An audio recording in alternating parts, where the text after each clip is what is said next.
Podemos seguir então? Vamos falar agora dos 3 teólogos, 2 imperadores e um concílio.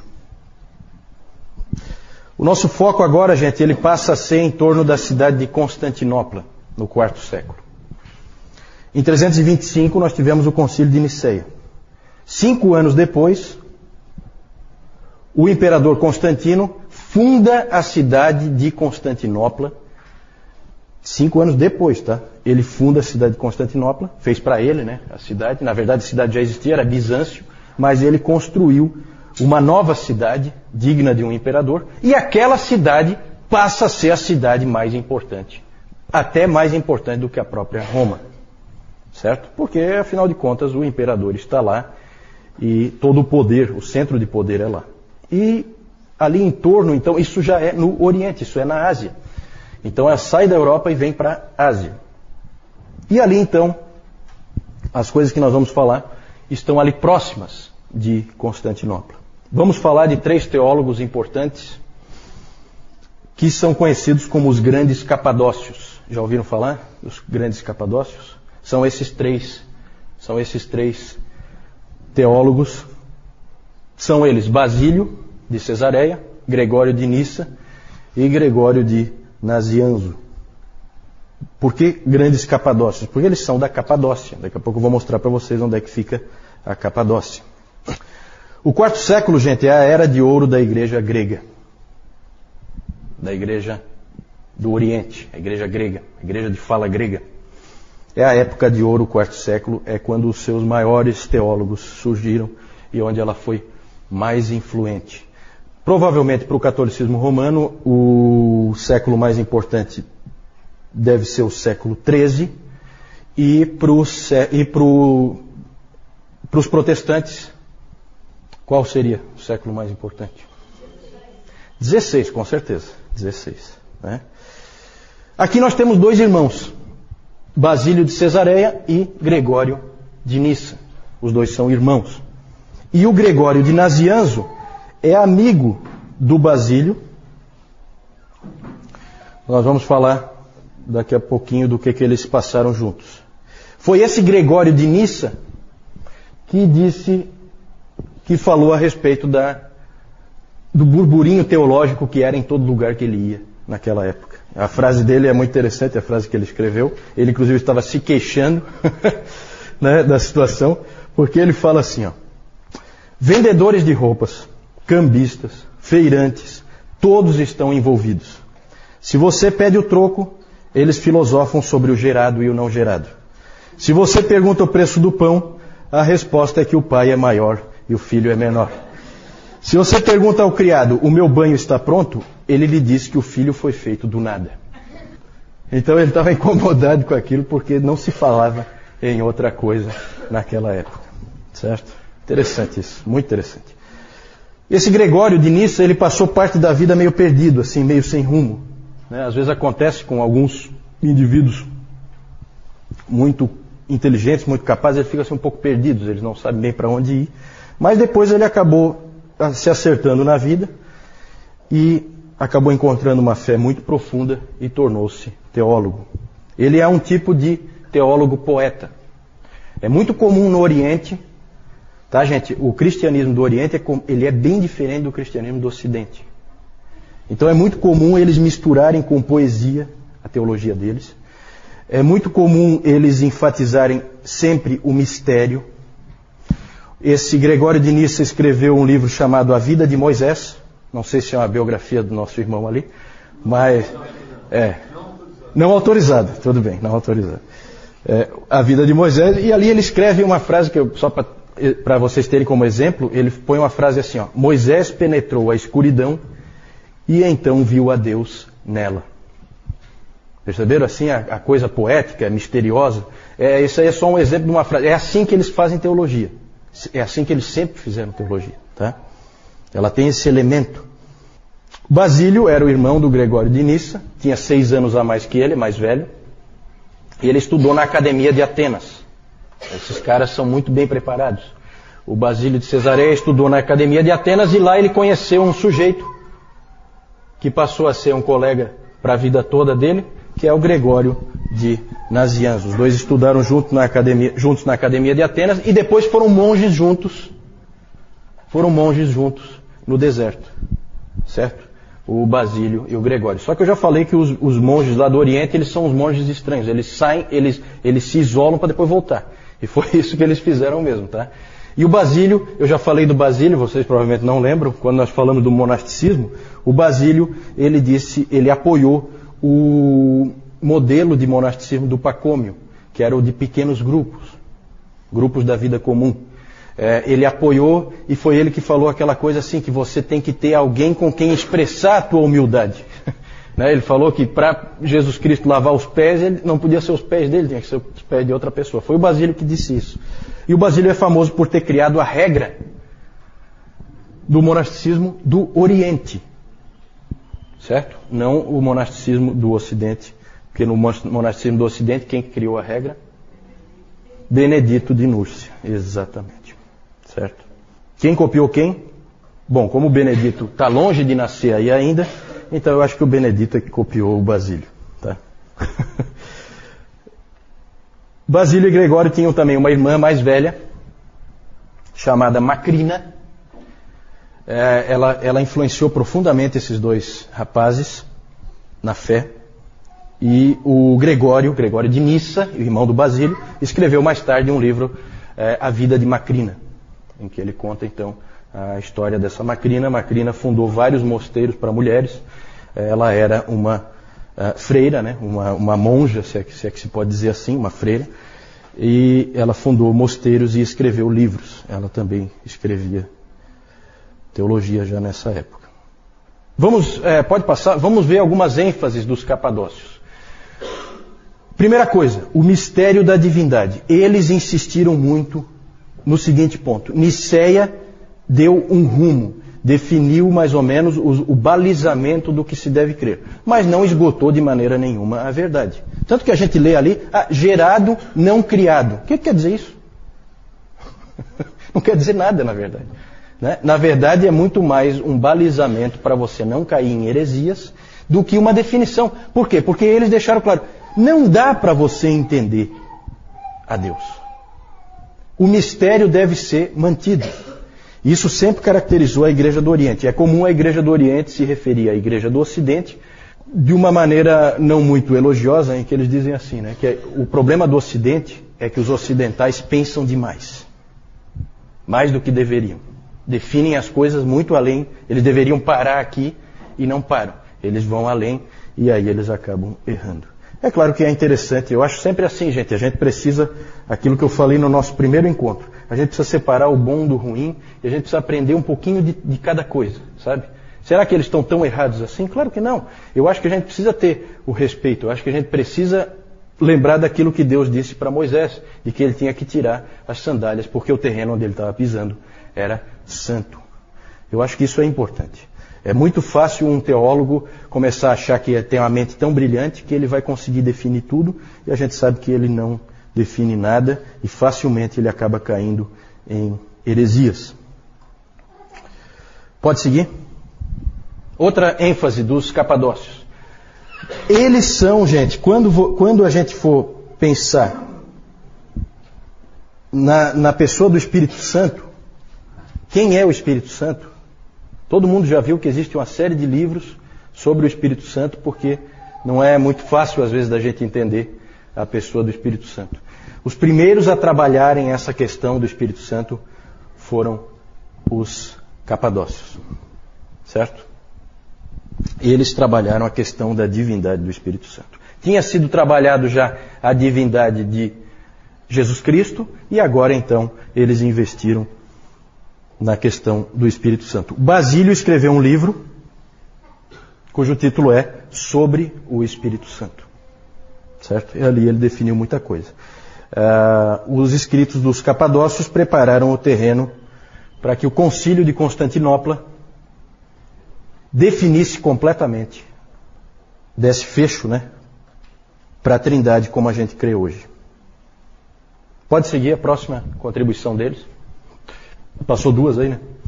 A completa humanidade de Jesus.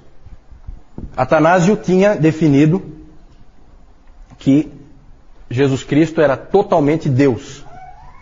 Eles deram um contraponto, forçando, deixando claro que ele é completamente homem também. Isso foi importante para depois para o concílio de Calcedônia, que nós vamos falar mais para frente. Gregório de Nazianzo escreveu o seguinte: aquilo que ele não assumiu, ele não curou. O que ele quis dizer com isso? Se Jesus Cristo não foi um homem, ele não nos salvou. E engraçado porque o Atanásio tinha escrito sobre a encarnação do Verbo, ele tinha escrito que se Jesus Cristo não é Deus, nós não estamos salvos. Então, percebem aí, começa a ver a coisa começa a ir na direção das duas naturezas de Cristo. Isso aí vai gerar um problema seríssimo na igreja um pouquinho mais tarde. Mas os pais capadócios ajudam nesse debate. Pode seguir? E outra marca importante deles é o cuidado dos necessitados. Nisso aí nós temos que lembrar sempre de Basílio. Basílio é conhecido como Basílio o Grande. Na história, gente, um monte de gente é o Grande. Certo? O Constantino o Grande. O Papa Leão I o Grande. Gregório o Grande. Certo? Um monte de gente é o Grande. Quem deu esse nome, o Grande? Quem? Eles mesmos?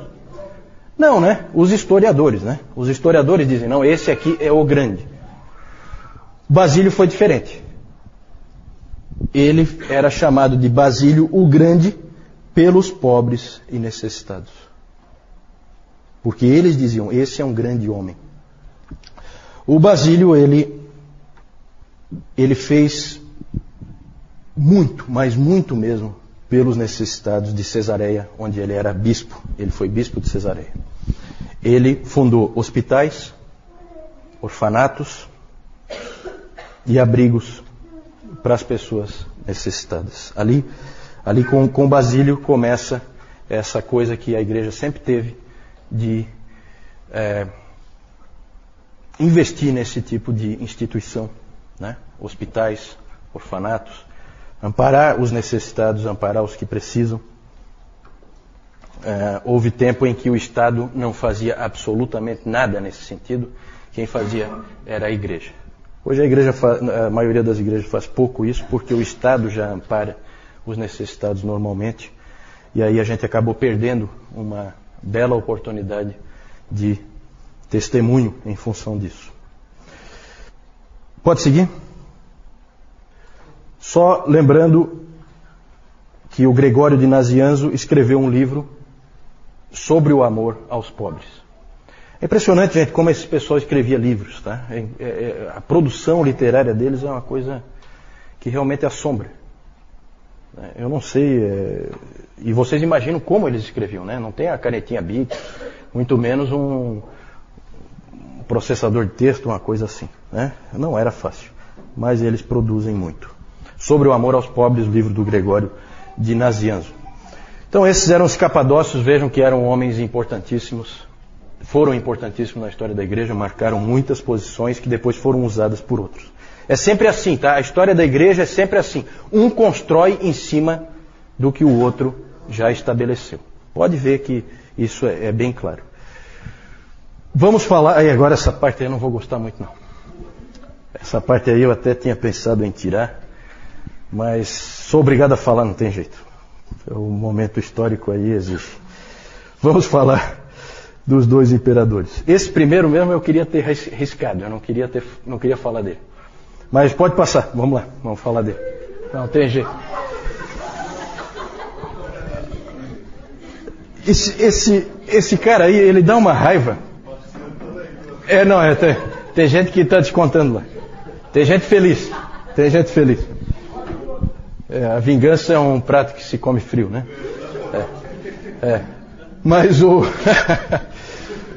Mas esse aí eu acho que é o único imperador em que nunca se diz o nome dele sem falar um qualificativo, né? De todos os imperadores é o único que nunca é dito o nome dele sem falar o qualificativo, é esse aí, certo? Sempre o nome dele é dito, Juliano o Apóstata. Sempre, tá?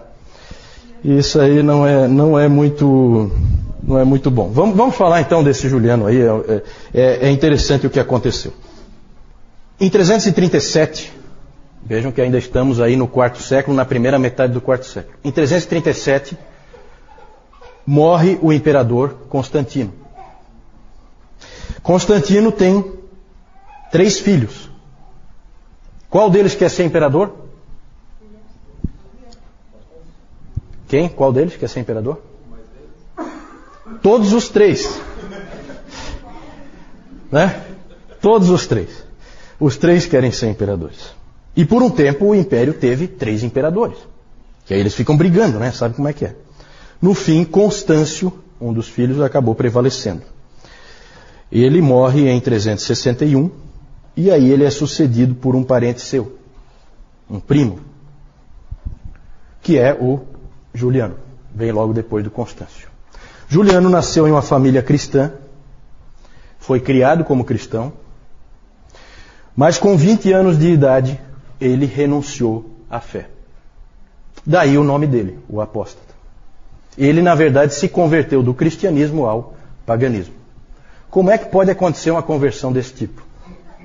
Bom, um historiador argumenta que toda a família de Juliano foi morta pelos 3 filhos de Constantino, que eram cristãos, nominais, pelo menos, né?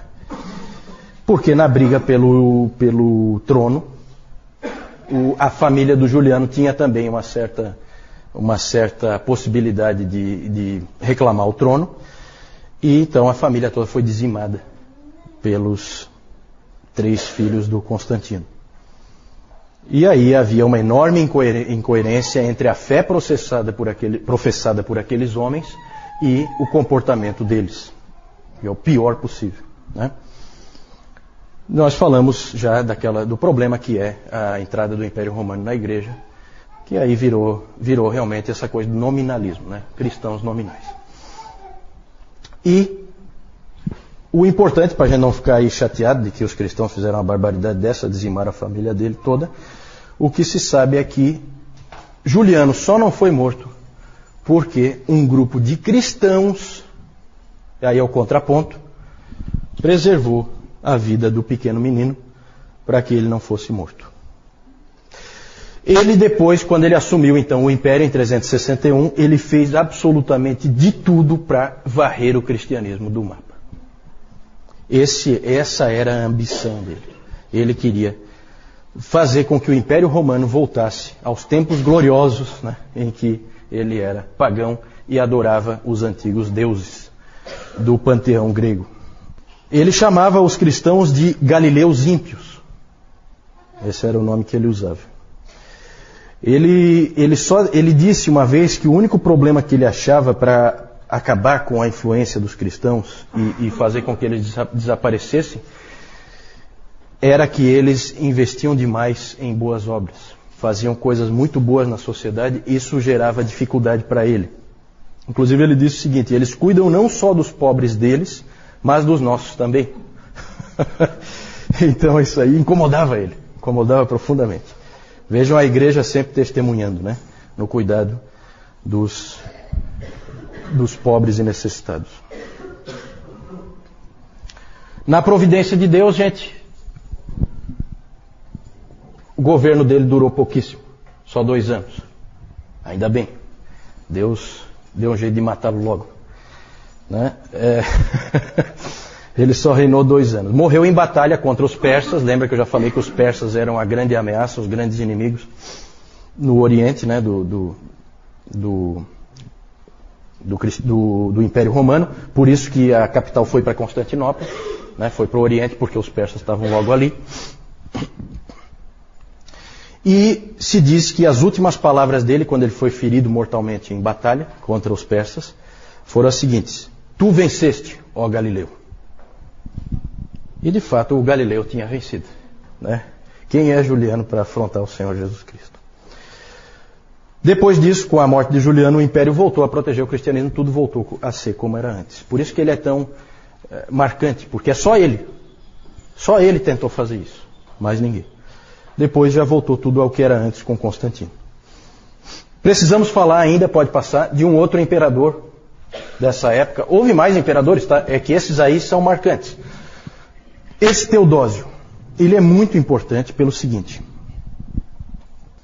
Ele se tornou imperador em 379 e a grande mudança que ele introduziu é que ele tornou o cristianismo a religião oficial do Império Romano. Isso Constantino não tinha feito. Ele apoiou o cristianismo e tal, mas não era a religião oficial do Império. O Teodósio colocou como religião oficial do Império. O que isso implica? Implica em perseguição a todos os outros. Porque o Império só vai aceitar esta religião daqui para frente. Então, gente, olha que interessante. Começa a haver perseguição aos pagãos. Os templos pagãos começaram a ser destruídos.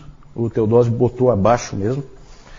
E ele também estabeleceu leis contra heresias. Porque não é só que você tem que ser cristão para viver no Império. Você tem que ser cristão ortodoxo.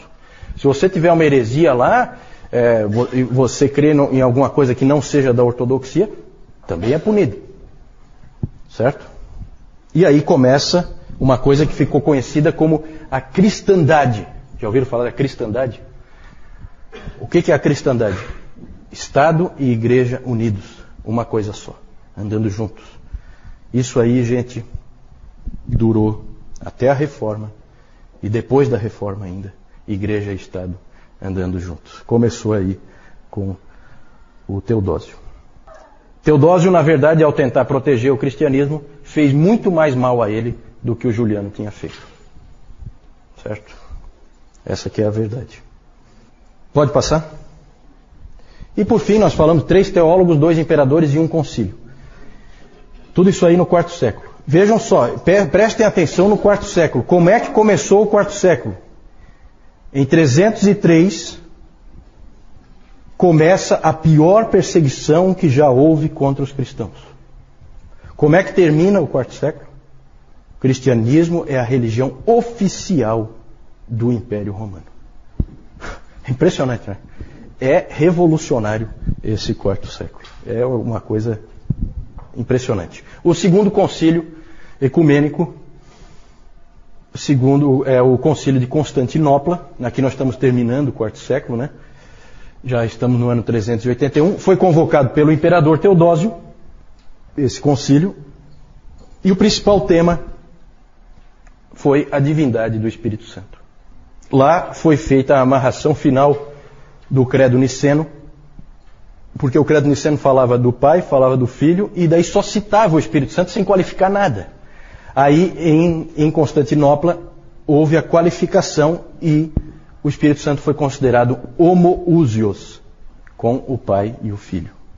Certo? Vocês que já estão aí feras em grego, vocês sabem o que isso significa. De mesma substância que o Pai e o Filho.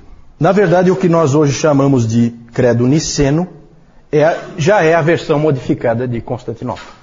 Certo? Então, quando se fala, o credo niceno já é a versão de Constantinopla, porque ali houve, na verdade, um acerto. Ok, podemos seguir? Aqui vou mostrar para vocês, então, Capadócia, na Ásia Menor. Ásia Menor é essa ponta aqui, né, da Ásia. Aqui é a Capadócia. Onde está Constantinopla? Constantinopla sempre é o ponto é uma ponta, né? É a ligação Ásia e Europa. Ali existe uma ponta em que a Ásia e a Europa se ligam, né? Por isso que é estratégico. Você fica ali, você protege toda a Europa de quem vem daqui, certo? Que seriam os persas, né? Os persas vêm,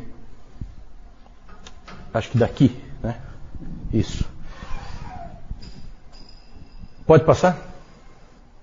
Aí os teólogos, o Basílio, Gregório de Nissa, os dois são irmãos, Basílio 6 anos mais velho que o Gregório, e o Gregório de Nazianzo, amigo do Basílio. Pode passar?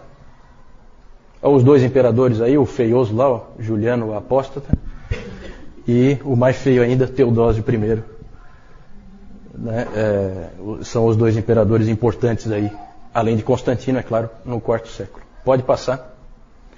Aí só para mostrar para vocês Constantinopla. Aqui é o Estreito de Bósforo, né? Para lá é o Mar Negro e aqui é o Mar Mediterrâneo. O Estreito de Bósforo liga os dois e aqui fica Constantinopla.